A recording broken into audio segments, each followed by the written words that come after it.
I think this should be the cold open to the show.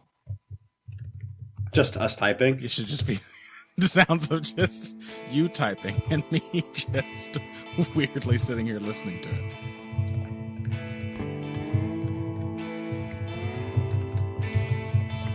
It's pretty impressive. That's a good rate of typing right there.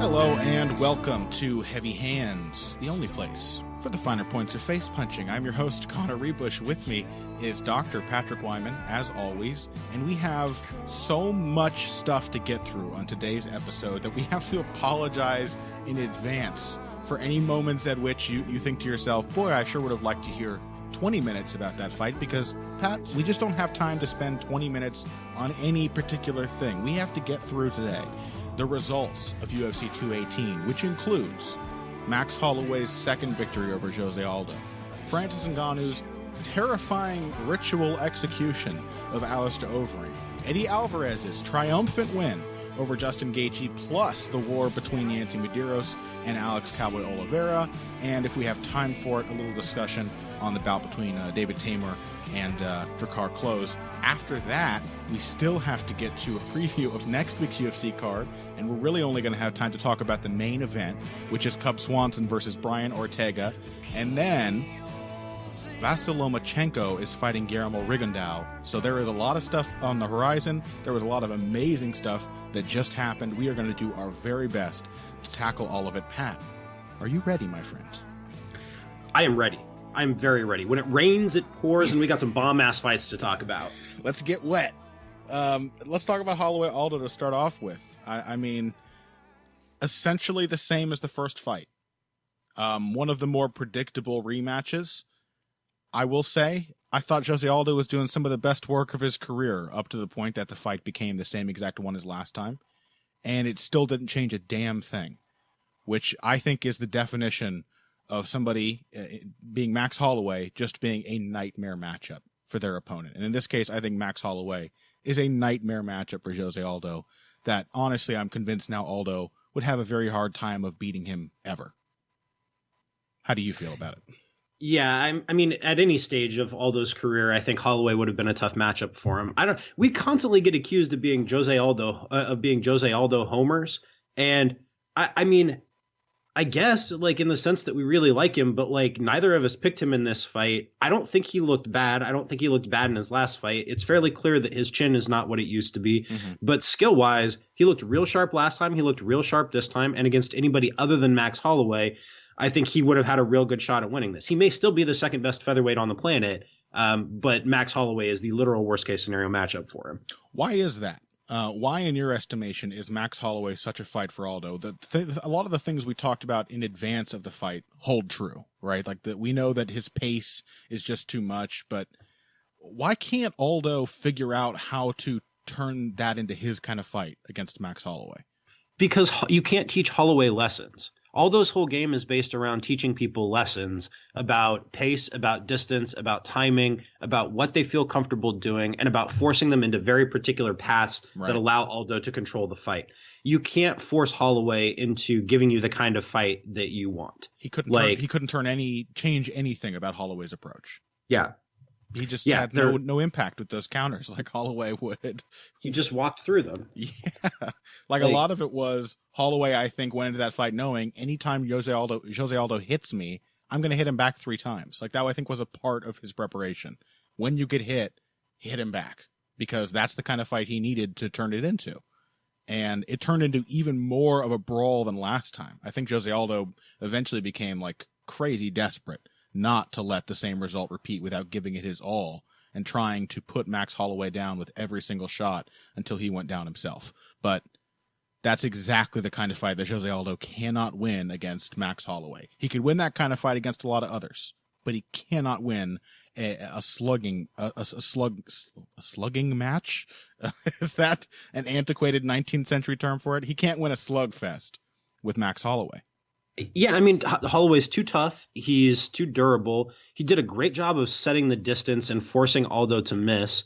I mean, I don't think Holloway is unbeatable, but I don't think that Jose Aldo can beat him. Like, I can see scenarios in which there are scenarios in which I can see Holloway losing to a number of different fighters and different kinds of fighters, but Aldo is just not the guy who has the skill sets to do that. Yeah. Despite, as I said, I thought he was doing some really nice work in this fight. I thought he looked extremely relaxed. I did not know what to think about the injury stories regarding their first fight. I never know what to, but particularly in the case of like Dede Pederneiras, who is a little famous for hiding certain things his fighters say when he translates their words into English from Portuguese and so on and so forth. I don't know how far to trust anything he says about his fighters' health, but he looked very relaxed. He looked very calm. None of that sort of twitchy anticipation that I have come to associate with Jose Aldo. Like, a lot of his defensive reactions were clearly reactive. He was seeing the shots coming and doing just enough to make sure he wasn't getting caught clean. It was really nice work. And it just wasn't enough, which the Jose Aldo mark in me, Pat. I don't think that we're overly biased towards Jose, but I do love the man. He's my favorite fighter, and it's tough to accept that he can do so well and still come out. I mean, here's a comparison to the first fight. Jose Aldo threw about 30 more shots this time than he did last time, which means, that suggests that he managed to stretch his stamina a little bit. He managed to control his pace a little more, and then at the end he managed to go wilder than he did in the last one. Max Holloway landed 70 more significant strikes than he did in their first fight. He threw almost 400 in under 3 full rounds. 397 significant strikes thrown. This reminded me a lot of Jones-Cormier 1 and Jones-Cormier 2, when you put these two fights side by side, where it was essentially the same fight. The second time it just played out faster. Mm-hmm. Like, even though the second one ended in roughly the same amount of time, and even in a kind of a shockingly similar way to the first one, there just so much more happened in that stretch of time. Like you pointed out, the difference in strikes. Holloway did not come out tentative and looking to gauge the distance and gauge the timing the way he did the first time. Mm-hmm. It's like he remembered what Aldo was going to do, what the distance was, what the timing was going to be, and he already knew that he could take the punch from Aldo. Yeah, which was something that was a thought that was sort of rattling around the back of my mind last week. I was like, Jose Aldo, known for being a good adjuster, being good in rematches, tends to just sort of re-emphasize whatever worked for him the first time around when he fights somebody a second time. And I was thinking maybe Max Holloway does that better than him too. And it kind of looked like he did. Like, again, it wasn't a flawless, pretty kind of fight that Max Holloway needed. He did eat quite a few shots early, although this time he was outlanding Aldo in volume throughout the bout, unlike last time where he was having trouble getting things going. But yeah, he looked supremely confident from the outset this time around, which is insane. Like, you've got Jose Aldo in front of you. You have to give Max Holloway mad fucking respect for facing Aldo down the way he did. And beating him once again. You mentioned his future prospects. You can see some people beating him. Do you care to give a quick shout as to who those people might be and why you think that? What are the essential weaknesses of Holloway's game? I could see Edson Barboza being a tough matchup for him, a kind of a stick and move out fighter who could match him pace wise, who could go combination for combination with him, who could go with his footwork and who could attack his legs. I think like that's a big thing. Is Holloway is not great at checking low kicks. I think we saw that in this fight. I think Barboza would go down the same as Aldo, to be honest.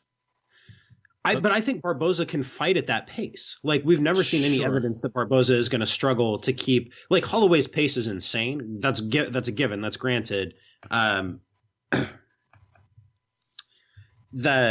It's a given that Holloway is going to want to push that pace, but I think Barboza could keep up much better. And also, you don't have to match Holloway's pace, but you do need to be able to come close to it. And I think Barboza could do that. I think Holloway, unless he got totally physically overpowered, would probably beat Tony Ferguson just because he's so much more fundamentally sound about the way that he throws strikes and takes angles and moves. I could see Khabib just kind of tossing him around, but that's a fight that I would really want to see. Mm-hmm. A lot of these at lightweight, which I don't blame you for, because Holloway does not look like he can make 145 much longer.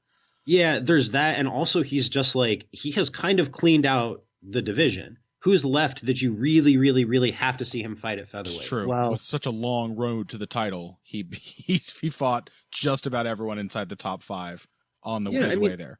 He could fight Cub Swanson again, but I don't feel like that fight goes down really any differently than their first one did. No, not at all. He's beaten Aldo twice. I would like to see him fight Frankie Edgar. If Ortega wins, sure, okay, Ortega, Edgar, but then everybody else is like a ways away from being up there and being ready to fight them. We definitely have some people on the treadmill towards the title, but they're a ways off. Zabit Magomedsharipov, Alex Volkanovski, both of whom we talked about, Mirsad Bektic, all those guys not quite ready for Max Holloway. Those guys are all at least 3 fights away. Yeah. From being ready to fight him. I mean, we've already seen him fight. Like, look at this. So Holloway has beaten Aldo twice. He's beaten Ricardo Lamas. He's beaten Cub Swanson. He's beaten Jeremy Stevens. He has beaten who else? He fought Dennis Bermudez, and we all think he won that fight. So he's already got a bunch of top 15 wins, and the guys that he still has left to fight are either injured, like Frankie Edgar, Chan Sung Jung, still need to win a fight to get there. Bryan Ortega, Yair Rodriguez coming off a loss. Darren Elkins, I don't think is going to get his way to a title shot. Renato Moicano just lost. Dennis Bermudez, and now you're down into like the second half of the top 15. I think if he defends his title once or twice more, I think he might as well move up to lightweight. Sure. Why the hell not? And when he does, I was thinking now'd be a perfect time to make that Conor McGregor rematch. Let the lightweight champion defend. Let Max Holloway move up. I mean, honestly, I don't see any reason not to do that, other than concerns about Conor McGregor once again not defending a title. But honestly, at this point, it really just comes down to what Conor McGregor feels like doing. There is nobody at the UFC, I think, who has the authority really to tell him what fights to accept. So if he wants Max Holloway, just letting you know, Conor, I know you're listening. I'll watch that fight. I, for one, will watch that fight. And honestly, I think that fight looks a lot like the Aldo matchup stylistically. A lot of the same things that hold true about Aldo, just sort of like instinctively firing off triggers when somebody pressures you. And the differences are that McGregor pressures a lot more than Aldo. He has much longer arms. He has a much longer frame in general and a longer sort of style. And he has more power. So that means probably Holloway trying the same thing he did against Aldo will take a lot more damage in the punishment and face a lot more risk trying to turn the pace up and survive those early rounds en route to a late finish. So I think that would be a phenomenally entertaining fight. I think it would be a war, and I'm down to watch it. And I wouldn't mind giving the featherweight champ a shot at the lightweight title. Why not? That'd be a potential super fight. And I think it's easy to underestimate. Like, Holloway has been around for quite a while now, and he's building his public profile. Like, maybe there's a point at which that becomes a potential super fight. I don't think McGregor is going to want to fight him again. But I think at some point, Holloway is going to get a shot at whoever holds the 155-pound belt. Mm-hmm. Yeah, it seems almost inevitable at this point. Let's talk about what Francis Ngannou did to our mutual pick, Alistair Overeem. Boy, that's embarrassing. Really feel embarrassed that I picked Alistair Overeem in that fight. You jumped over to the Overeem team. I thought you were making a nice, wily, smart call with me. I was like, boy, Pat is seeing something that Overeem does well, and that's good. There's another thing Overeem does well, Pat. Get knocked the fuck out. And he did that better than ever before against Francis Ngannou. Maybe Overeem's best knockout suffered to date. Truly, honestly, I was relieved when he woke up. It was such a savage knockout. I thought he might have been dead. I'm not even joking. That was genuinely one of the craziest knockouts I've ever seen. I thought Ngannou was going to take his head off his shoulders. I mean, that wasn't even a flush shot. It was kind of a glancing shot. And it's still like, you watch that punch hit, and it's like half of Ngannou's fist makes contact with him. Like, it's not even... It's like being hit by half a cannonball. Doesn't make a damn difference. Like, Jesus, man. So do you feel like we learned anything about Francis Ngannou in this fight? one thing that stood out to me, I think Ngannou sort of got in Overeem's head when he clinched with him early. I think Overeem was stuck against the fence with Ngannou easily holding him there. And Overeem, the referee broke them because Ngannou wasn't really doing anything. But when they broke, I saw this look on Alistair's face like he knew he wasn't getting out of there without the referee's help. It wasn't by his choice that he was being pinned against the cage. And it was after that he started throwing some really weird, loopy counters, like trying to step into the pocket and, I don't know, trying to scare Ngannou off, trying to give him back a little of the feeling that he had just received, perhaps. Not the right strategy. But I do think that Ngannou's balance and timing, once again, were displayed. The fact that he can keep himself over his feet so well while keeping his eyes on what his opponent is throwing at him and adjust to find the exact right time to let go a combination of shots is really super impressive. That speaks to skill and not just physical talent. Yeah, it's almost hard to think of anybody else who can do that. Right. You know? Like there are very, very few fighters who can land those kinds of off-balance counters with that kind of force and that kind of accuracy and that kind of timing. Mm-hmm. Like, and you're right, because it's not just that he has the instincts or that it's like or that it's all a physical thing. Like he has clearly been trained to make the most of that. And the skill sets that he has play really nicely and really well with his physical gifts. Mm-hmm.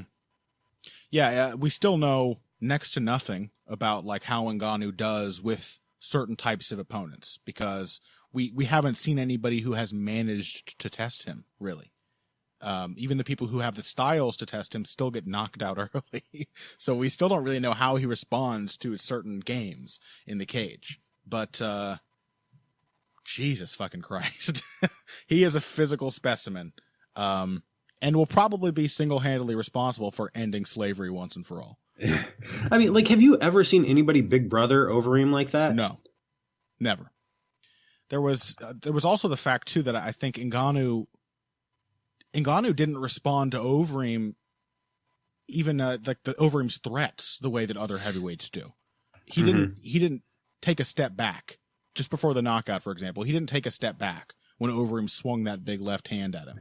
In fact, Overeem started to swing a big right, and Ngannou got eyes on it, saw that he was not going to follow through, and stood his ground. And then Overeem came with the left, and Ngannou sort of leaned his head away and pivoted to throw his left uppercut, but he didn't back up once. And again, that speaks to skill, but also just like insane confidence in your physical ability. And in your skills and your power, and like his eyes are so good, man. Like he just sees the shots coming. Mm-hmm. Like that is a crazy rare skill, and it's usually one that takes a long time to develop. Mm-hmm. You know, like we've talked about that with a lot of fighters over the years. Like we talked about this with Edson Barboza back when we were talking about Barboza kind of making his big transformation into a much better fighter and how he was not like afraid of pressure anymore the way that he used to be. Mm-hmm. Remember, we had like a long discussion about this. It may have been like 2015 or 2016. And the thing that we talked about was his eyes. Like it was with the Felder fight when he fought Paul Felder. Mm-hmm. And it was like, what's the difference? Well, his eyes are open. He's seeing shots coming. But that took years of really good training to teach Barboza to do that. And Barboza's a talented striker and a physically talented guy. And has been striking since he was like 9 years old. Yeah, but so for Ngannou to have that at this stage in his career is insane. 4 years into his first combat sport, I'm pretty sure. Yeah, that's pretty wild. And I mean, granted, they were some easy to see punches as far as punches go. Overeem was winging some very wide shots. But there are certain things that I tend to look for. I know you do the same thing, and we probably have different things we look for. But both of us, I think, have sort of benchmarks of skill. When we see a fighter do a particular thing, we're like, oh, okay, this guy knows what he's doing. And the ability to throw, defend, and then counter the counter is one of those things for me. When I see somebody who understands their range and understands the rhythm of a fight well enough that they can come forward with a jab, sense the counter coming, get out of the way, and still be in position to respond to that counter, that is a mark of skill. And that is precisely how Francis Ngannou decapitated Alistair Overeem. So I call that a skillful execution, not just a physically imposing one. So, I mean, the real question here now at this stage is, how do you see him matching up with Stipe? That is a very perplexing question because a lot of that depends to me on whether or not Stipe Miocic can pressure Francis Ngannou. And at this point, I don't know if Francis Ngannou can be pressured. I don't know what it takes to make him back up. And I don't know that Stipe Miocic just touching him with the jab is going to be enough to convince him to take a backward step instead of doing what he normally does so well, which is just wing a gigantic bomb in response and take Stipe's head off. Yeah. Well, so yes, let's say that Stipe can't pressure him, because Stipe has gotten even better at pressure. Oh, yeah. He has really turned into kind of a pressure fighter. He went from being a more or less boxer puncher to a guy who really has a defined preference for pressuring in his last few fights. And but so given that given that Ngannou is not going to step back, he's not going to let him be pressured. Can Stipe just move around him and land shots and cut angles and find his shots? Yeah, maybe. But am I confident that Stipe will do that perfectly to the extent that he doesn't ever end up standing in front of Francis Ngannou with his chin available? No.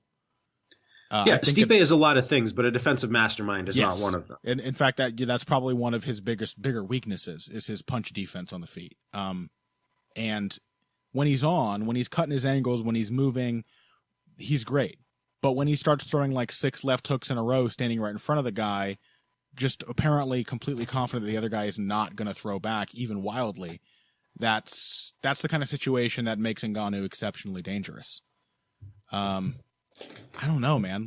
Honestly, I think I'm still feeling the fear of what I just witnessed this weekend. So at the moment, it feels hard to have a lot of faith in Stipe's chin against Ngannou. But the same reason we both picked Overeem for this fight is still true. That we still really don't know how Ngannou responds to so many different things that have yet to happen to him in the octagon.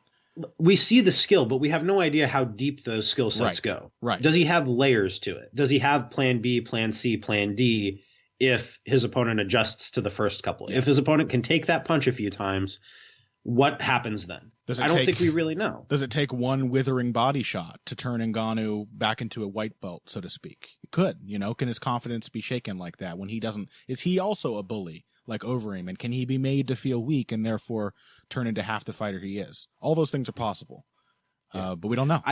I don't think he's a bully. I tend to think he really has the kind of reserves of mental strength, but I don't think we're going to know until somebody makes him. Yeah. And the first one it's pretty rare you see that actually in MMA. It seems to only happen at heavyweight, that the first time you find out so many things about a fighter is when he fights the champion. The champion who, by the way, is one of the most successful heavyweight champions in many years in terms of consecutive defenses. So good things on the future, good things on the horizon, I should say, including this upcoming break. And after this break, we are going to get into Alvarez versus Gaethje, Medeiros versus Oliveira, 2 wars for the ages, and more after this. Hey everybody, thanks for listening to this week's Heavy Hands. If you like what you hear, please consider pledging to support the podcast on Patreon.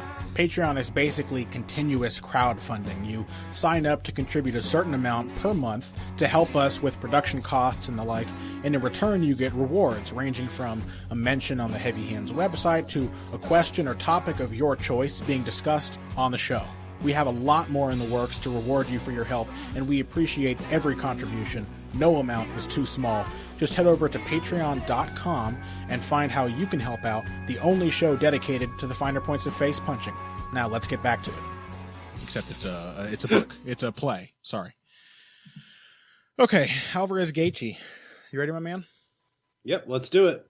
And welcome back to Heavy Hands. Let's talk about Eddie Alvarez's insane war with Justin Gaethje. And I will remind you all listening, before we get into this was not far and away the best fight on this card. And that alone is insane. That Aldo Holloway or another fight like that was not the second best fight on the card, or the one neck and neck with this one is even crazier. But we'll talk about Yancy Medeiros' fight with Alex Oliveira next. For now, let's give Eddie Alvarez a little respect for the fantastic job he did disarming and then defeating a very game Justin Gaethje, who looked ready to snatch victory back from Eddie Alvarez in that third round. What did you think of it, Pat?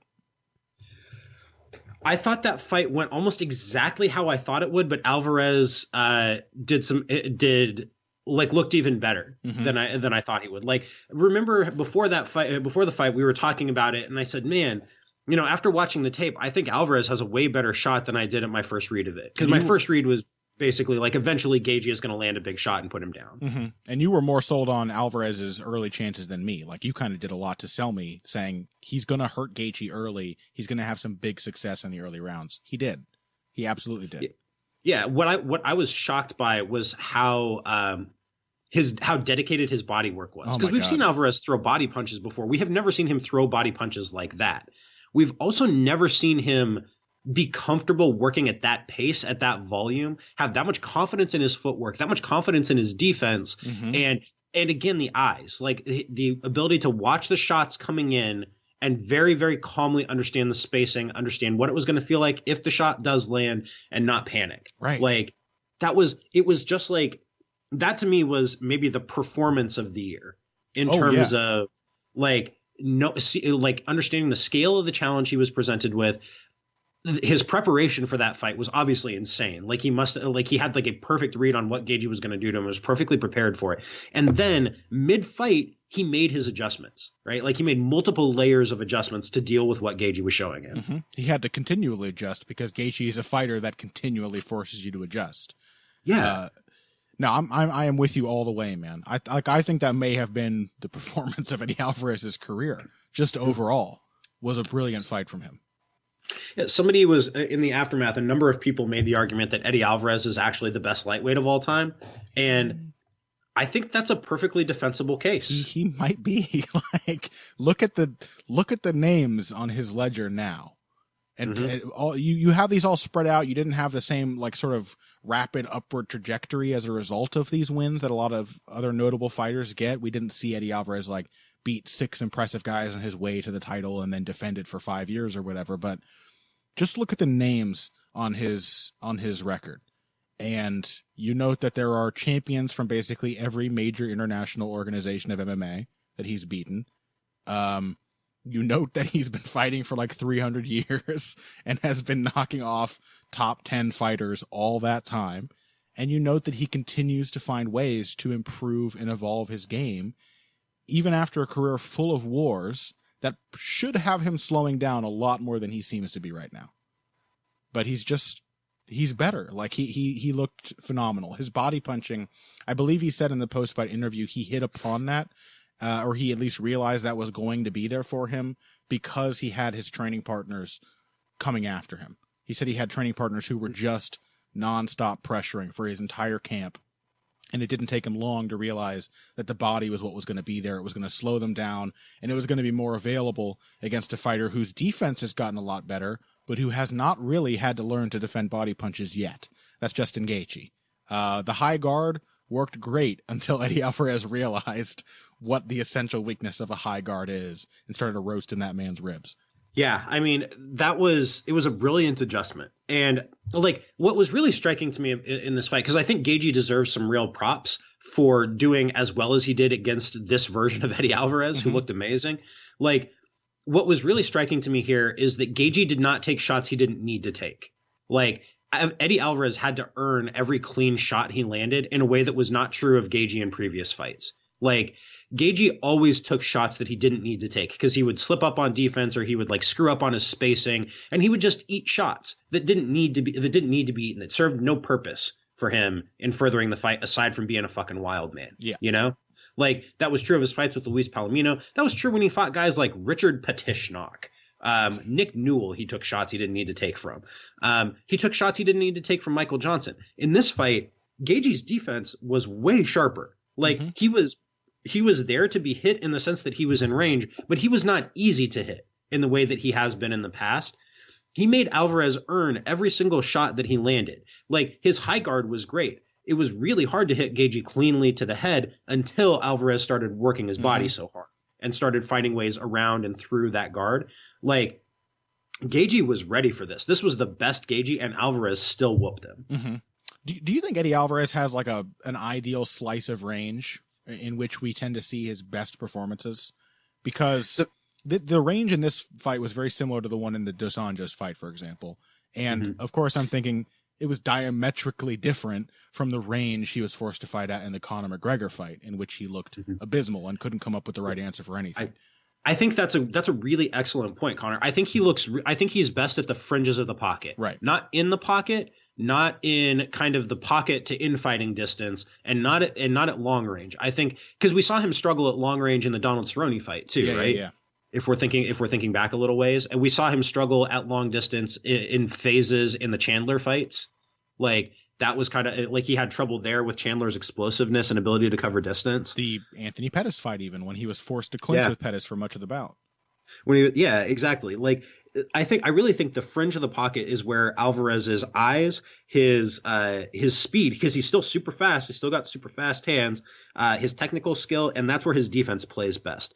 In a little bit closer, I don't think he's quite fast enough or quite slick enough or quite layered enough with his defense for that to work real well. I think he tends to get hit real hard if he's forced to like exchange for long periods. But if he can pick you off a couple of shots at a time, if he can catch you as you're starting your combination, then he's in much better shape. And McGregor, for example, like the difference between the performance like this and the McGregor one is pretty stark. But I think that must have something to do with the fact that McGregor's pocket is just a lot longer than Eddie Alvarez's. And so when Eddie Alvarez is finding his usual comfortable range, it's very difficult for him to get that distance because he's being hit when he's used to being safe.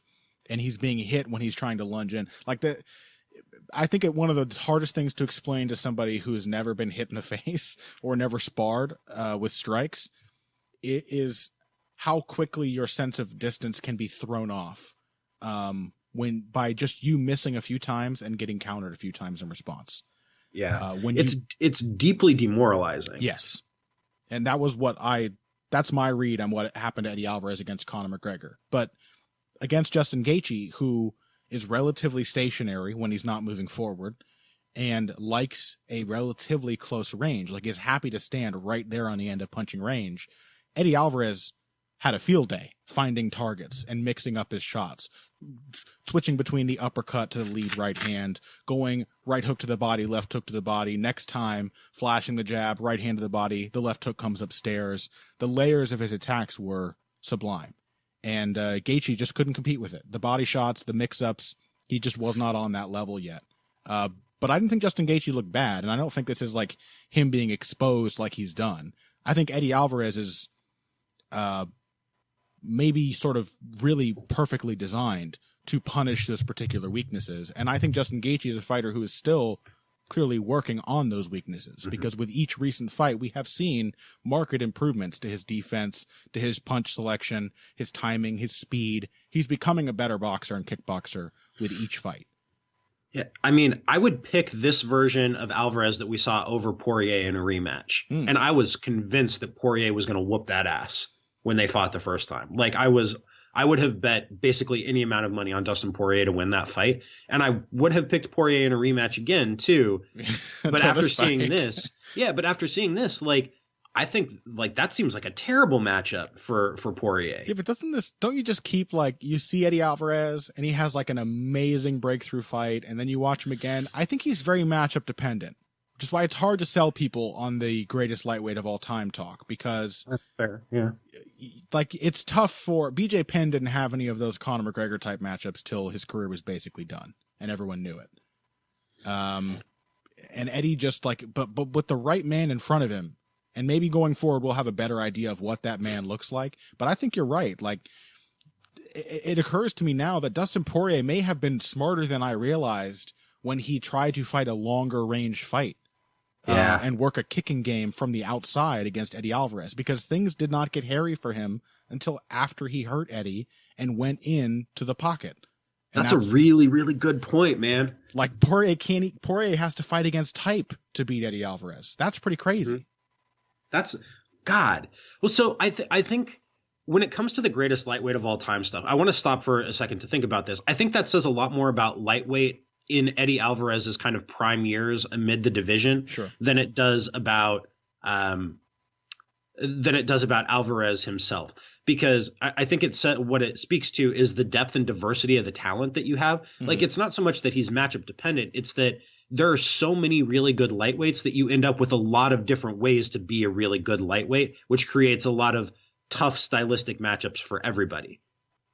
There's great biological diversity in this strange island that is the lightweight division. Well, and stylistic diversity, you know, the fact that you can have guys like Conor McGregor and Justin Gaethje, and I mean, give me some other Alvarez opponents, and Pettis and Dos Anjos, all of whom are very different kinds of fighters with very different skill sets and different approaches, that they can all be very successful at the top of this division in very different ways over a long period of time.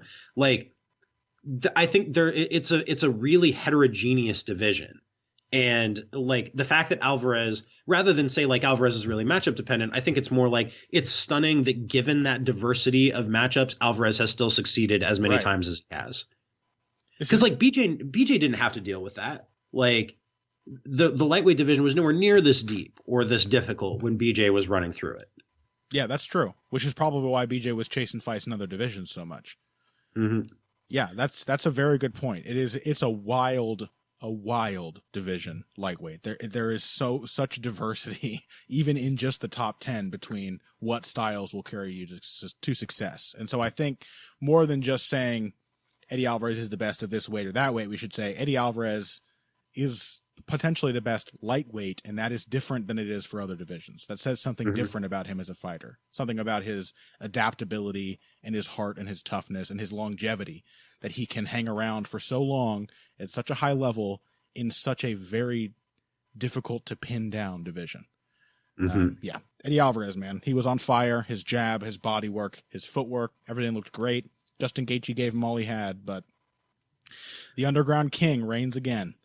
Real quick, who do you want to see Alvarez fight next? Thing is, he can't fight Conor McGregor again. He can't work towards that title. So I would watch Eddie Alvarez fight like, I would definitely watch him fight Tony Ferguson. I would definitely watch Eddie Alvarez fight Dustin Poirier again. I would love to see. If Max Holloway were not immediately going to fight at featherweight again, if he weren't going to defend his title again, how awesome would it be to see a Holloway Alvarez matchup as Holloway's like welcome to 155 fight? Holloway, even if you weren't going to get an initial title shot. That sounds amazing. Holloway Alvarez sounds like everything I've ever wanted. That sounds like such a good fight. I just want to toss that out there, just purely as a little appetite thingy. Yep, get it out there. Get the scent of that. Get the scent of blood on the wind, and maybe somebody in matchmaking will latch onto it. Let's move on then to the other war of the night. I think you could argue, without being too crazy, that this was a better fight than Alvarez Gaethje because it had so many momentum swings, and the man who won went through such adversity to get to that victory. I'm talking about the welterweight fight between Yancy Medeiros and Alex Oliveira, in which Yancy Medeiros was damn near killed in the first round and still managed to turn still managed to find a knockout in the third and win the fight by stoppage. What did you think of this one? Oh boy.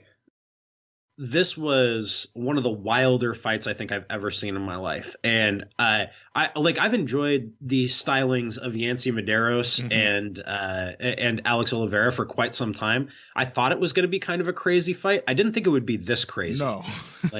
The reason that I like kind of as a fight I prefer Alvarez Gaethje is because there was so much more going on, I think, and this was much more a straightforward display of heart and toughness kind of durability and but with that said, in terms of that genre of fight where you're trying to combine heart and durability and toughness with all of that with like real technical acumen, both guys were showing off like serious skills. Neither guy was like this was not like a bullshit like haymaker brawl. You know? Oh yeah. This was a very technical kind of brawl. But that's why it was such a fun fight, is that both guys were showing off amazing skills at just the moment when their opponent was making a critical error.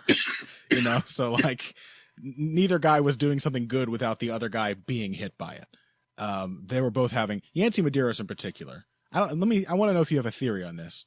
Why is he so hittable? Why is his defense so bad? He's like Nate Diaz-esque in my eyes. His style bears a strong resemblance to Nate Diaz's, except I think he's got a little more power. But a big part of what makes that like lanky southpaw thing work for Nate is like the nice high guard and the subtle defense that you don't really notice until you start just missing against him. You're like, oh, he's actually not that hard to hit. I actually have a theory about this, which is that it took a long time for Nate to develop effective defense. Sure. That's like true. with that style, and Nick never did, like it took a long time for Nate to get to the point where he was comfortable moving his head and pulling back and felt good on his feet and moving his trunk around. It's a hard style to have an effective defense with because Nate especially is not that fast. In a raw sense. He's got fairly quick hands, but he's not quick of foot. He's not especially explosive. Medeiros is much more kind of explosive, but he's also very rooted, his feet are real planted. Yeah. He's not light on his feet. I think that's what reminds me of Nate is that he's stuck in place. But the problem there is that honestly, Medeiros has two ways of not getting hit in the face. He can move away, which as a fighter who does best when he's rooted and ready to explode, not always a great option, or he can sort of swat at the punches as they come in. He doesn't have any other defensive. I don't think I saw him cleanly parry, block, slip, roll, pivot away from anything in this entire fight. Alex Oliveira had to get tired of hitting him in the chin, wait for a moment's rest, and then Yancy Medeiros could clobber him for a few minutes at a time. But he can't get away from anything. And I don't know. That's the thing is you watch this fight. It was astounding. There was a lot of heart on display, but I still have to reiterate what I said when it first started kicking off, which is Yancy Medeiros is undeniably, he's too tough for his own good. He can take a serious beating. Unfortunately, it means he takes a lot of beatings. And that is the truth with Yancy Medeiros. His fights are generally exciting, but he tends to get his ass whooped at least a little bit. Yeah. I don't know how long it's going to, I don't know how long he's going to have as a shelf life as a fighter for exactly that reason, because that is not super sustainable. For the time being, though, that's fun as hell. Oh, absolutely. It is really fun to watch him. Anything else you want to say about that? No. How about David Tamer? And I just kind of want to vent frustrations about this fight, honestly. What the fuck was Herb Dean doing, Pat? What was he doing? That is one of the strangest calls I think I have ever seen. How do you on every level, right? Because it's not why would you warn Tamer there when Closa is the guy standing in the middle, mugging at him? How is that any more active than Tamer circling on the outside, cutting angles and waiting for his opportunity? Oh, I just rewatched it. David Tamer threw and landed twice as many strikes as Close up to the point that Herb Dean gave him the warning. He was the more active and more effective fighter. It is literally inexplicable. It is one of the worst things I have ever seen a referee do. It is utterly bizarre. And let me reiterate, about 1.5 minutes to 2 minutes had elapsed at that point. You shouldn't be giving anyone a warning for timidity when only 2 minutes of fight time have gone by. That's not enough time to say they've been timid. Maybe they're just waiting out the early minutes. Herb, my man, you've been slipping for a while here, but that was a new low. Just utterly bizarre. I have never seen anything like that. I thought Tamer looked real good though. Tamer is a really good fighter. He's on his way up here. Yeah, he's very good. And he was put into I wanted to talk about it and give him some praise because he was put into such a situation where, especially I think before Herb really had time to let the reality of his error sink in and sort of augmented the way he was officiating the fight after that. For the duration of that first round, after the warning, Tamer had to come forward anytime Close beckoned him on. That was basically the situation he was put into. Herb Dean had inserted himself into the fight, into David Tamer's head, and so there was this little voice whispering anytime that Drakkar Close decided to throw his hands up or make a face or tease Tamer for not doing enough or even not hurting him. He was even doing it when Tamer was hitting him and then trying to no-sell it. And then Herb Dean would give Tamer a look and he'd have to come forward. So he did not have full control over how he engaged, when he engaged with his opponent, and he still outclassed him. So I would say that is another feather in David Tamer's cap. He is, as you said, a very good fighter. Yeah, there was a lot to like about this. Anything you want to say real quick about Hammer and Hank Cejudo? Ooh, he looked good. It wasn't he used his wrestling, which I liked to see. I thought that was a thing he really needed to do. against Sergio Pettis to make that a sure win. It just, the general feeling seems to be it probably wasn't the win he really needed to vault himself back into a title shot. Mm-hmm. I think I more or less agree with that. I wouldn't mind seeing Henry Cejudo get another win under his belt and see if Demetrius Johnson wants to take that Dillashaw fight.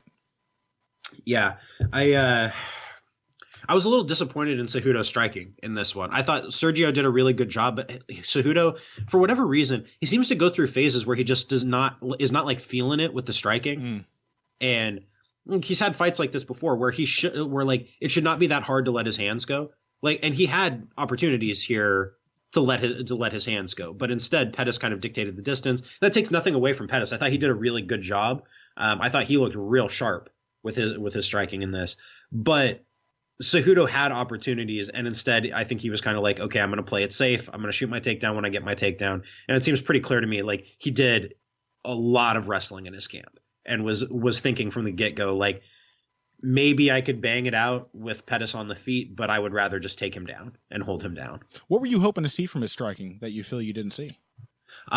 Sticking in the pocket and countering more, keeping his feet moving under him. So what Pettis was going to try and do was stick him on the end of his shots, then move, stick him on the end of the shot, then move, land the occasional kick, and then sit down on a hard cross from time to time. I would have liked to see Cejudo pressure him a little more and try to move with Pettis as Pettis moved afterward. Yeah.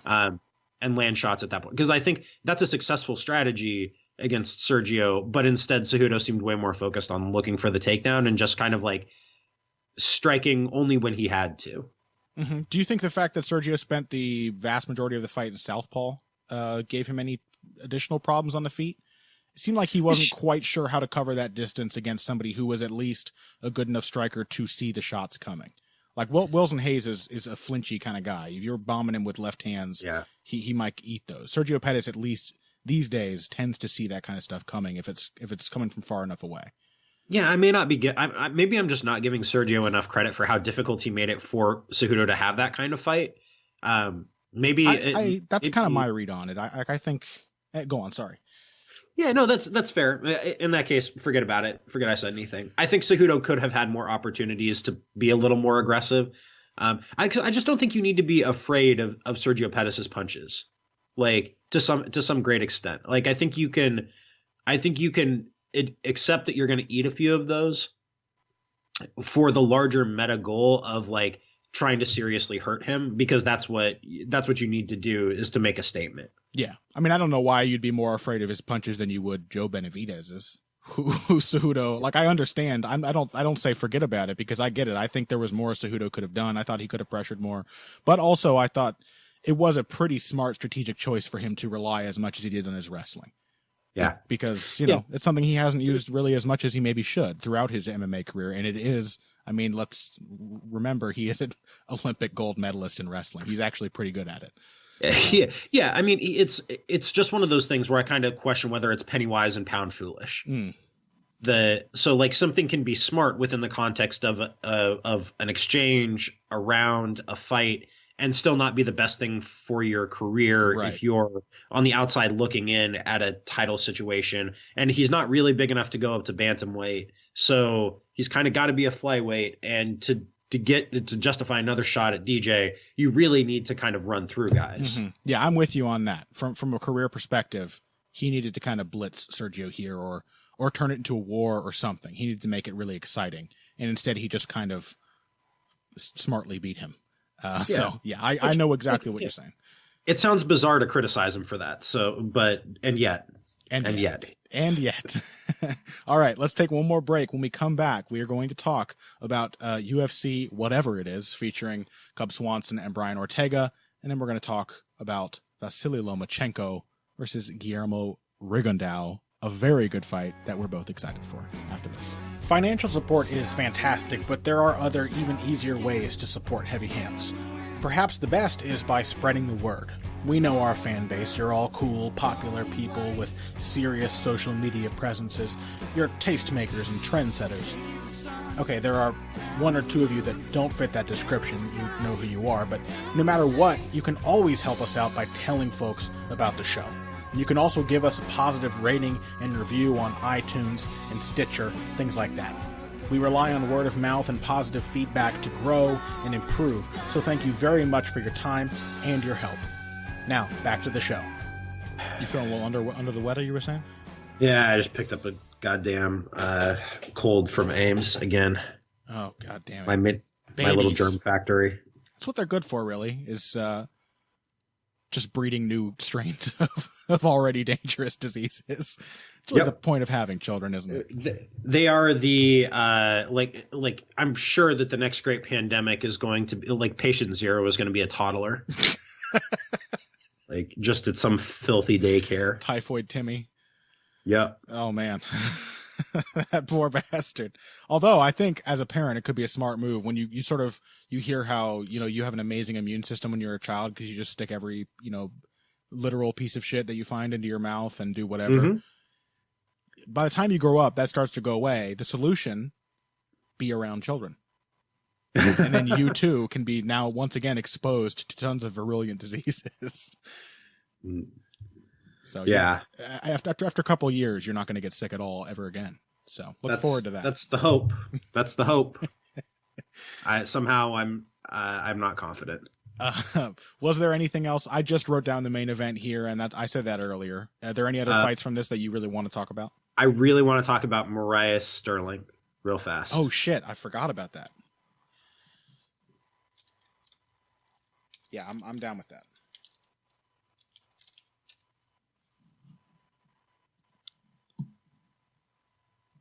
Man, because I remember we talked about that last week. He is keeping a crazy schedule, Marlon Morais. Yeah, I really think he's just trying to get through his first contract. Sure, yeah. To try to get a raise. That makes sense. Okay, I'm ready for it then. Yeah, let's roll.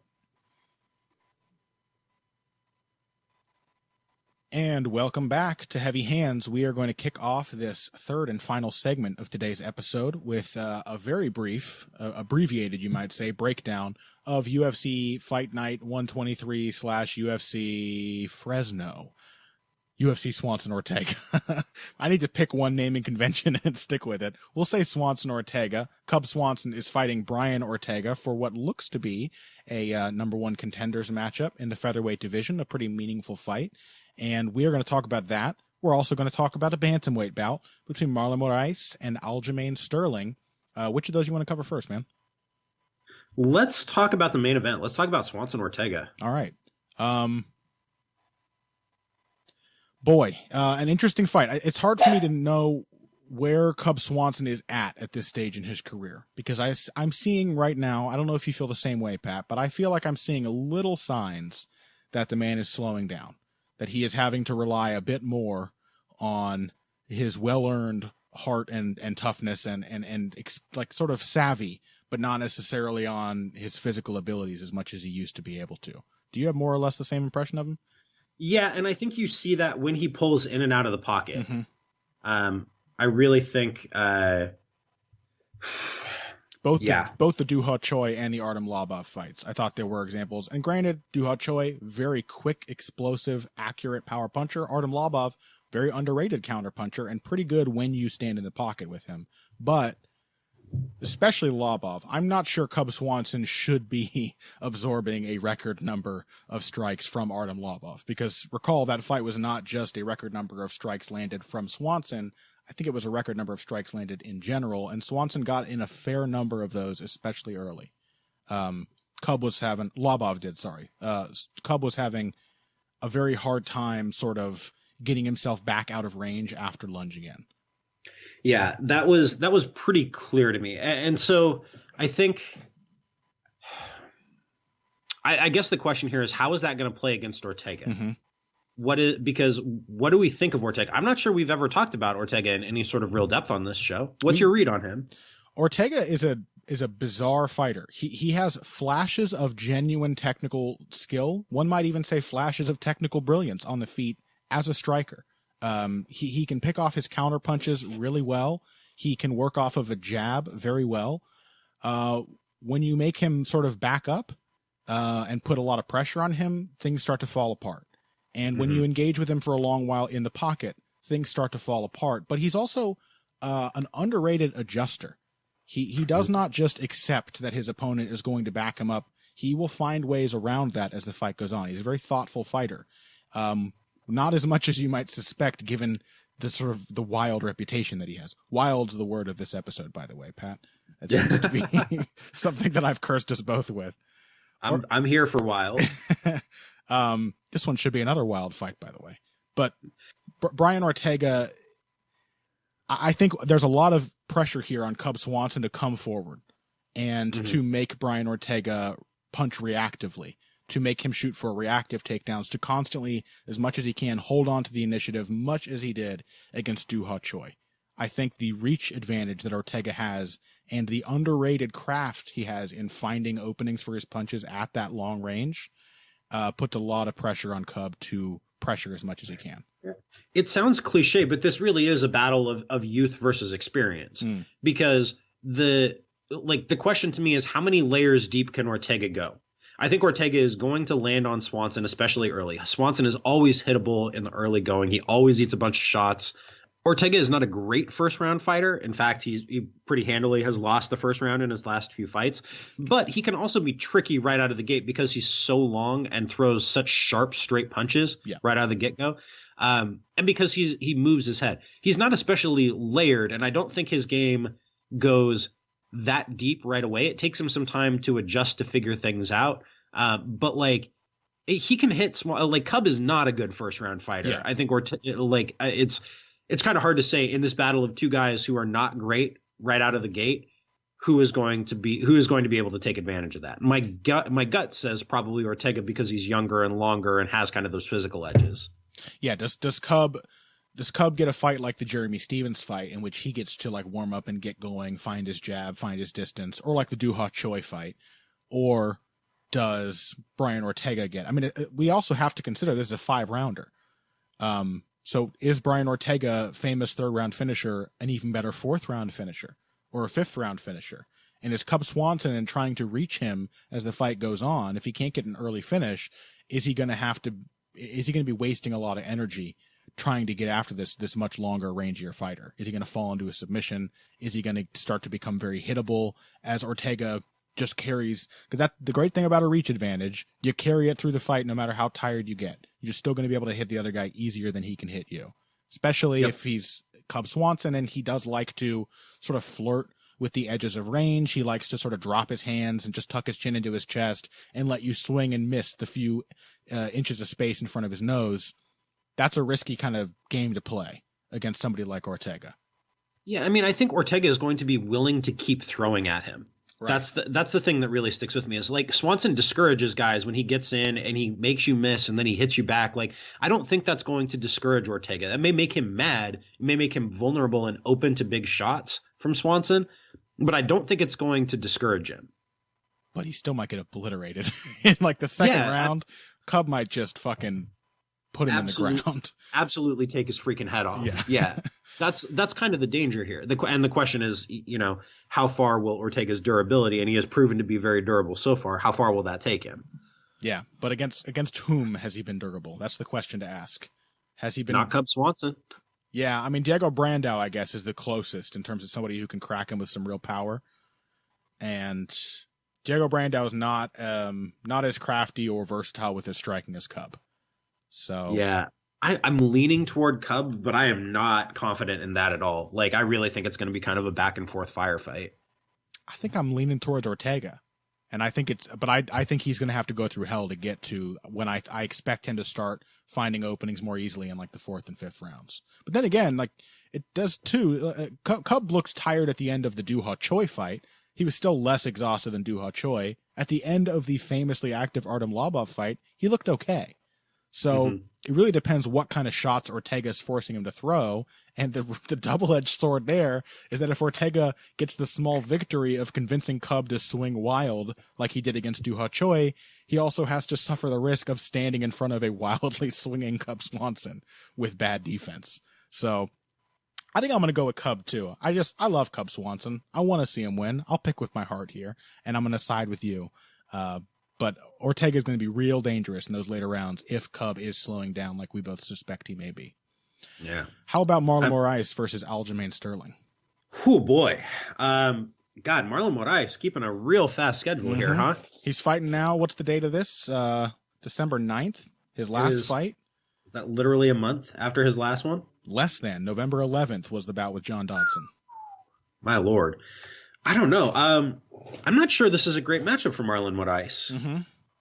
It could be a very bad one for him, in fact. Aljamain Sterling is going to try to operate at a long range on the feet that Marlon Morais doesn't necessarily like. And he's going to have the benefit, I think, of a pretty considerable reach advantage doing so. Let's see. Sterling, 71 inches. Marlon Morais, 66.5. And Aljamain Sterling is still coming along as a boxer, but I think both you and I have been impressed with the hands and defense he's been showing in his recent fights. His striking is looking much smoother than it was even a year ago. He puts out a lot of volume. He uses his length well. He puts out a lot of volume. His takedown game is still and control game on the mat is still every bit as devastating as we thought it would be coming up. Do you know, he's really coming along. Do you know of any fights in which what was the last fight Marlon Morais had where he was taken down and controlled? John Dodson took him down. That's true. Like a month ago. He took him down twice. Morais has good takedown defense, but I don't think anybody is going to accuse him of being like a bulletproof defensive wrestler. Do you think Aljamain Sterling can make anything happen if he just gets like a couple seconds on the ground before Morais jumps back up? Probably, actually. Now that I say those words aloud, I think of Aljamain Sterling's back takes and front headlock chokes, and I realize that's a game built for that kind of thing. The other guy scrambles up and you catch him.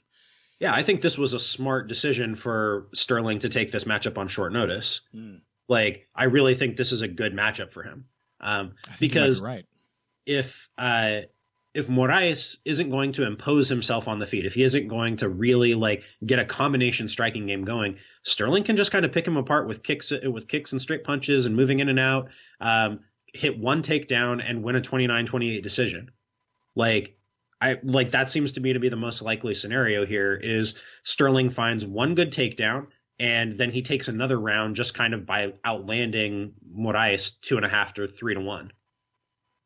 Yeah, I didn't expect to feel this way going into this discussion, but you kind of sold me. Morais is not, he's not a particularly aggressive in the pocket sort of fighter. I think he has the skills to do that. And if he were to come into this fight and try to get in behind his jab, throw 3 or 4 punch combinations, and then punish Sterling with a low kick every time he tried to get out, fight this nice, low, aggressive style, he could make that work. He would still expose himself to some very good reactive takedowns, but I think that would be the risk he would have to accept to have a good shot of beating Sterling. I'm not sure that just having good kicks and being pretty fast alone is enough to beat Sterling at a long-range fight. And Moraes' output kind of usually consigns him to a long-range fight. So I think you might be right. Yeah, it's weird. And I see Morais as the favorite here. That, he's minus 150. Let's place our fucking bets before this episode goes out. Quick. I mean, I'm kind of I think people have forgotten how good Sterling actually is. And how tricky his style is. He did fine on the feet with Renan Barão. He outgrappled Renan Barão, a high-level black belt, as that fight went on. When he fought, he very nearly took a decision on points from Rafael Sunsao. He beat the crap out of Augusto Mendez. He was one kind of slip and back take away from beating Brian Caraway. He's basically one judge's scorecard and one bad decision away from being undefeated in the UFC. Yeah, I think Sterling, the one thing that is still going to be a question mark for me regarding him for some time, a lot of dependent clauses there. The one thing that is going to continue to trouble me regarding Sterling is him in the third round and beyond. Because I do still think he struggles with energy management. I think he probably cuts a good amount of weight to make 135. He's got a big frame. And he's still very reactive. When his opponent is giving him something to respond to, he tends to respond to it. Counter punches, big movements, big takedowns. He tends to respond on a hair trigger. like Jose Aldo did against Max Holloway. That still requires Morais, I think, to put a certain amount of pressure on him for that to be a factor. But Morais is a strong finisher. He's got good stamina. I can't recall any fights of his in which he didn't slow down, and he usually tends to throw some good shit out there in the third round. He tends to kind of go for it, at least at a few key moments. So I feel like it's that willingness to go for it that has sold me on him. Whereas I don't think we have seen that from Morais in the UFC. Yeah. Okay. Well, let's talk about the one that I really want to talk about. This is a boxing fight. We're done with the UFC. I'm sorry, MMA fans, but we cannot cover everything that we would like to cover. And really, the thing we'd really like to cover is Vasyl Lomachenko versus Guillermo Riggan Dow. Riggan Dow has spent the last several years. I guess we should give a quick prologue to people who may not know who these fighters are. If you are a Patreon subscriber, go back and listen to our episode on Vasyl Lomachenko after his most recent win. He looked phenomenal in that fight, as he has basically throughout his short but impressive professional boxing career, and certainly as he did throughout his, I think, 396 win amateur career. I think he suffered 2, 3, 4 losses against nearly 400 wins as an amateur. Just a profoundly skillful, but also a great, profoundly skillful fighter, but also a showman who likes to sort of dazzle and embarrass his opponents in the ring. He's now taking on Guillermo Riggan Dow, who is a smaller man and who has had a very hard time getting fights for the last several years against any top fighters, namely because he is both very, very good and very, very boring to the vast majority of boxing fans. He is the worst kind. He's the Jake Shields. You know what I mean? Jake Shields is the worst guy to be. Way back in the early days of Heavy Hands, I talked to Jimmy Smith from Bellator. And he said that good and boring is the worst combination for any fighter from a career perspective, because everybody knows you can beat them and nobody has any reason to fight you at all, because they're not even going to get an exciting paycheck out of it. They're just going to get beaten and they're going to look bad losing. And that's Guillermo Riggan Dow. So Vasyl Lomachenko is the first big name in some time who has the chutzpah to take a fight with that kind of fighter. Although it must be said, it's probably at a point at which Guillermo Riggan Dow, who is already an old fighter, is passing is past the good part of that bell curve, is probably on the decline at this point. It seemed fairly clear to me watching the tape on Riggan Dow's last fight that there was a substantial drop-off even compared to his fight before that. So he last fought in August, and it was like kind of it was a no contest. Like, he knocked the guy out after the bell of the first round. But like comparing that to his prior fight, which was a little less than a year beforehand in late 2016, it was clear like Riggan Dow was not as fast in that fight last summer. He was noticeably slower. His footwork is still every bit as good, but his hands, he's known for having incredibly quick hands. His hands were just not as fast. Yeah, and he's already been for the last several years a fighter who is prone to making slip-ups. I'm really curious about this fight because I've long had a sort of theory about Riggan Dow, sort of how I feel about Robbie Lawler, that he just kind of gets bored sometimes when he's outclassing somebody. Robbie Lawler tends to get bored when it's not like an insane firefight, and that's your moment to strike him before he realizes it's a firefight again. For Riggan Dow, I think he's so much better than so many of his opponents that he just gets bored and loses focus and gets clipped. It happened against Hisashi Yamagasa. It happened... it happened against Nonito Donaire when they fought, even though Riggan Dow otherwise dominated that fight. It's happened a few times throughout his career. If you're going to have a mental slip-up against a fighter, it should not come against Vasyl Lomachenko, especially if you are going to fight the kind of fight in which, as Riggan Dow usually does, you allow your opponent to throw. You encourage them to miss. Because Vasyl Lomachenko, I think his strongest advantage here, other than his size, as a fighter 2 weight classes bigger than Riggan Dow, is the fact that he is much more comfortable coming forward and putting a pace in his opponent, and Riggan Dow has never been known for doing that to his opponents. You can't discourage Lomachenko from throwing.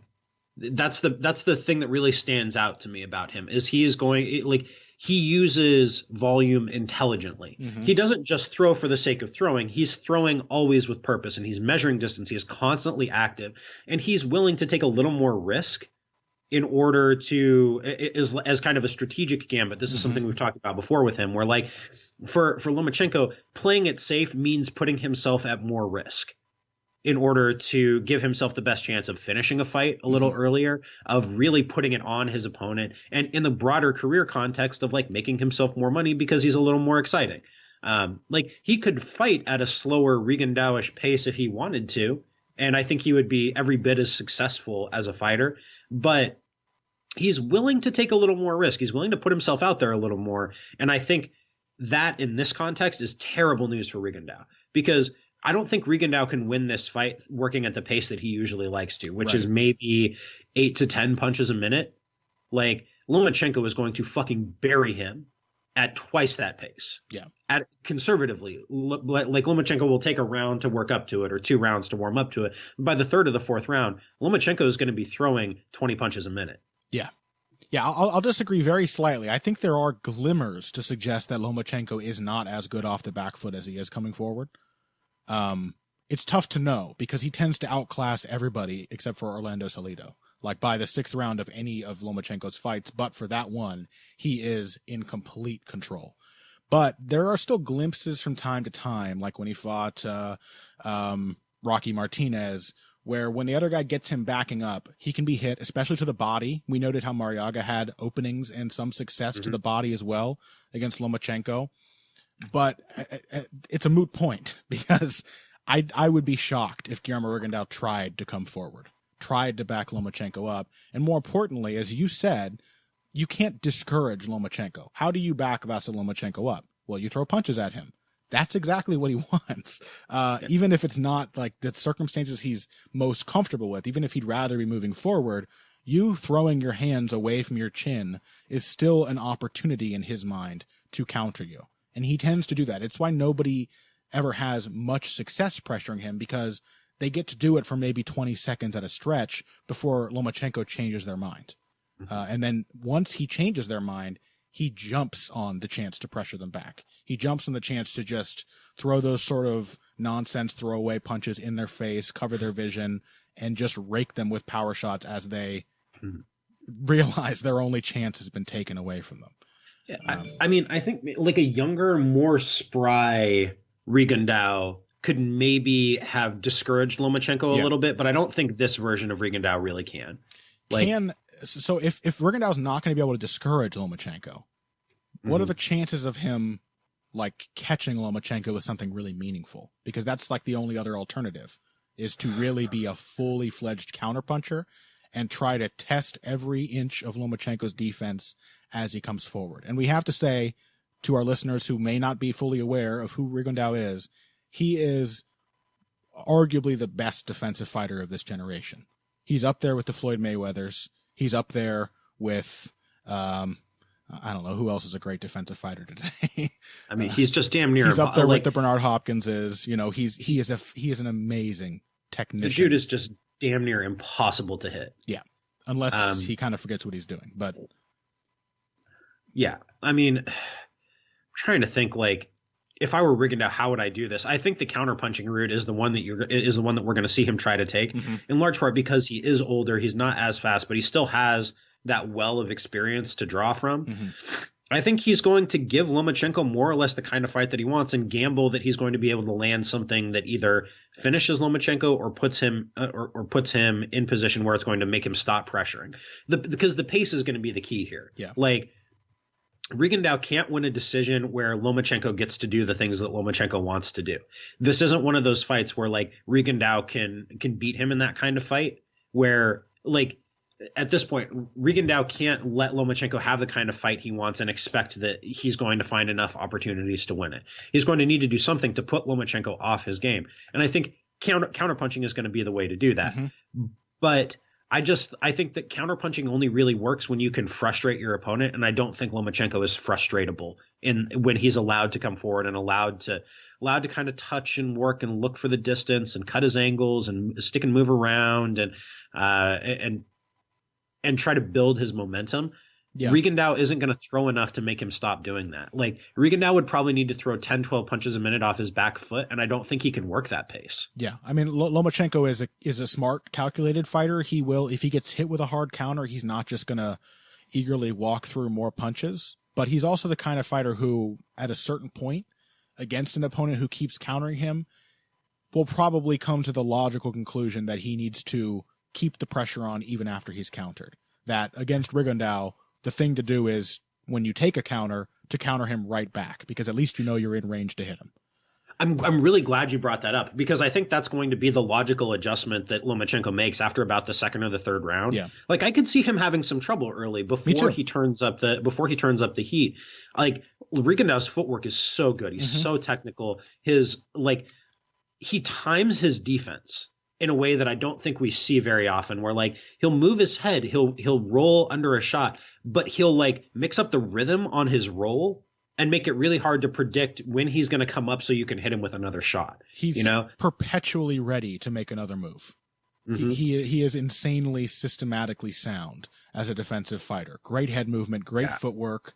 The kind of stuff that we were glimpsing from Jose Aldo that was so impressive to me against Max Holloway, like this nice integration between upper body movement and footwork, this wonderful distance management, and that sort of timing you were talking about, like not over anticipating, but just using your defense almost as if it's another weapon, giving your opponent something to look at. That's Rigondeaux. And he's also an underrated power puncher. He hurts people when he counters them, and he has knocked down and hurt a lot of his opponents seemingly by accident because he's so accurate and has such great timing.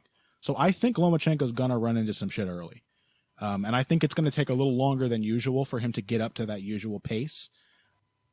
But I think we both agree, like, what's Rigondeaux going to do once that pace is reached? What's his recourse other than just to do what he can to knock Lomachenko out? Yeah, I mean, I'm very much looking forward to watching this. If you watch one fight this weekend, make it this one. Yes. Because what you're going to see here is boxing on the very, very, very highest level. This is literally, from a skills perspective, probably the best fight that you can make in boxing, don't you think? It's up there. It is definitely up there. It's hard to think of a matchup between two fighters more skillful as a pair than these two. I mean, I guess I think Lomachenko versus like Mikey Garcia might be a better fight, but I don't think the level of skill would be as high. No, and even the most other fighters who stand out as being very skillful, like a Terrence Crawford, or like they still are not as purely skillful as either Lomachenko or Rigondeaux. These guys know boxing. They just know exactly how this game works. And it's a pleasure to watch, especially in the case of Rigondeaux when he has a serious test in front of him.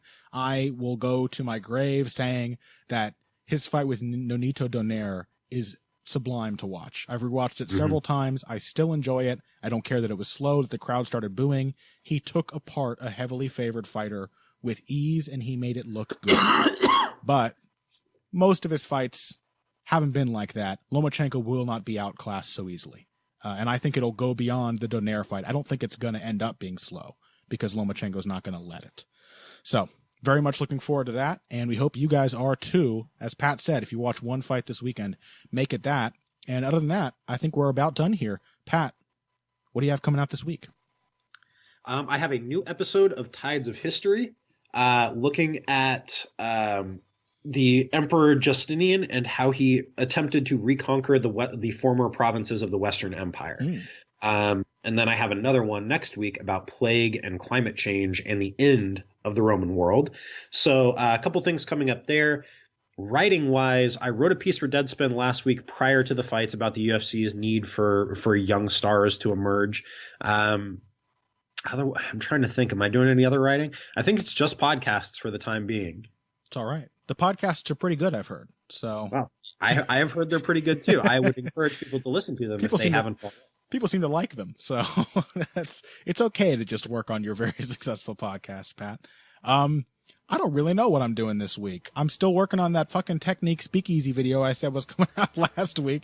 So still retooling that concept and trying to come up with a good workflow for it. That is my main project for the start of this week. So look for a general recap of recent results in video form That's going to be the Technique Speakeasy. I promise you that video will be coming out. I will manage someday to produce it, and you're just going to have to keep waiting for that day.